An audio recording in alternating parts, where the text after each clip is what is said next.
For our pilgrimage to the Holy Land, our chaplain has very generously offered to say the Tridentine Mass for us every day.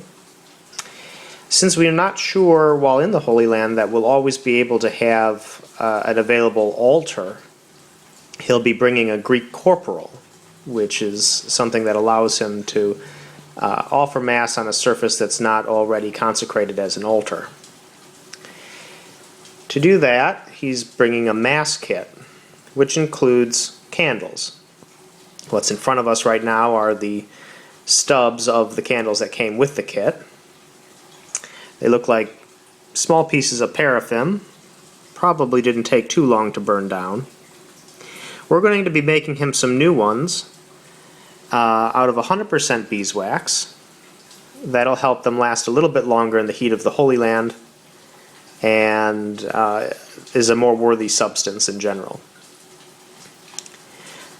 They have to fit the size of the original candle, which we measured at 1/2 inch diameter, and then fit within this red traveling case that's put inside the kit itself, which folds into a small briefcase. To make the candles, I've acquired PVC tubing, which is a fairly reliable substance for a candle mold. These small tin bases that'll be used to hold the wick in place, and then, of course, candle wax. Mostly used candles from our church, and here we have my setup for the small molds that I've created for this particular project. I'm going to make 6 candles for Father, and maybe a few extra. We always use, for safety purposes, a double boiler. Since candle wax is something that's flammable, you don't ever want to put it directly onto a hot heat source, but its flash point is much below the boiling point of water, so as long as you're using a double boiler, you should be pretty safe. Here's a broken candle from our parish that I'll use to make the candles for Father's Mass kit. So as you can see, the water is ready.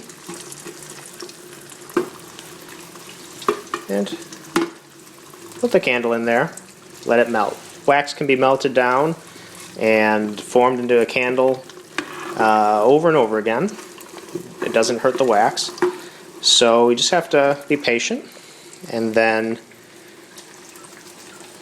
once it's melted down, pour it in. It's really that simple. The wax is now molten, so we're able to start our pouring of the candles. In preparation for the pour, I have already prepped these small molds by pouring a little bit of wax into them to fill their base. That makes sure that there's no cracks along the bottom where maybe there's an imperfection in the cut of the PVC tube, and that'll prevent them, hopefully, from all pouring out at the bottom once we actually make the pour into the molds to create the candles. I've used my thinnest wick that I have in stock because the candles are so small, and in one instance I'm even reusing the wick of a candle that I had melted down to get the wax out of. So let's turn toward our project, the grand finale. Most fun part if you have kids, maybe. Pouring the candle.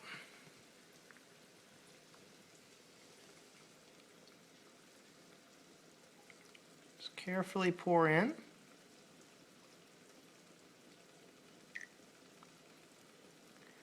It rises to the top.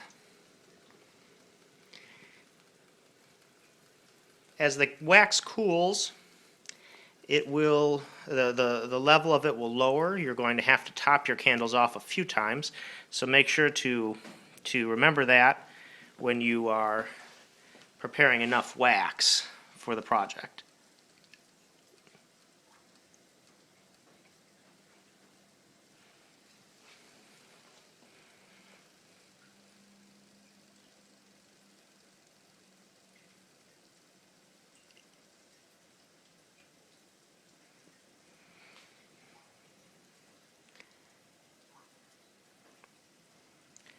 Candles this size won't take that long to dry, and you can always put them in the freezer, and that helps both with speed with which they harden, and also to let go of the side of the PVC tube. I also highly recommend the old-fashioned method of making sure there's enough slipperiness inside the tube. Traditional silicone release spray works very well.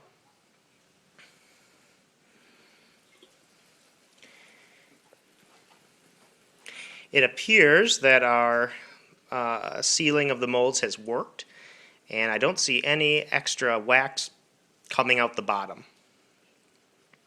So once these have hardened, I'll be able to give them to our chaplain to bless in preparation for use on the altar in the Holy Land.